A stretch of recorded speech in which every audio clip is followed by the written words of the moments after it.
Le bilan est maintenant définitif, 21 morts, de nombreux blessés.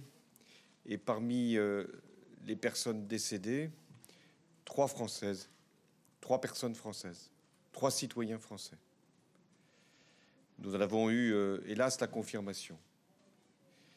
Il y a également encore 2 blessés graves qui sont toujours en soins intensifs et 5 blessés légers qui vont rentrer en France dès ce soir. Le ministre de l'Intérieur, Bernard Cazeneuve, est sur place en Tunisie et est aux côtés des autorités tunisiennes pour leur exprimer notre solidarité, notre soutien, et aussi auprès des familles ou des personnes qui ont pu vivre ce drame. C'est le terrorisme qui a une nouvelle fois frappé en Tunisie, qui a frappé dans un lieu symbolique, un musée à côté de l'Assemblée tunisienne.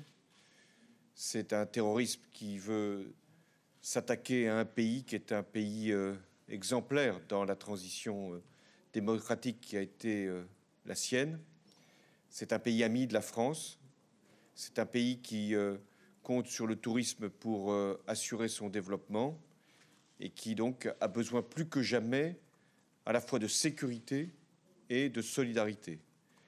C'est la raison pour laquelle l'Union européenne, le Conseil européen et la France ont une fois encore affirmé, au-delà de ces principes, une coopération qui doit être à la fois sur la question de la sécurité et du développement économique.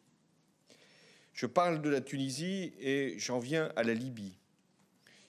Il y a des raisons de penser que les terroristes qui ont frappé en Tunisie ont pu aussi être entraînés ou formés en Tunisie, en Libye. Et il y a aussi des liens qui sont établis depuis longtemps entre les groupes terroristes basés en Libye et des actions qui sont menées aussi bien dans le Sahel que maintenant en Afrique centrale. Je pense notamment à Boko Haram.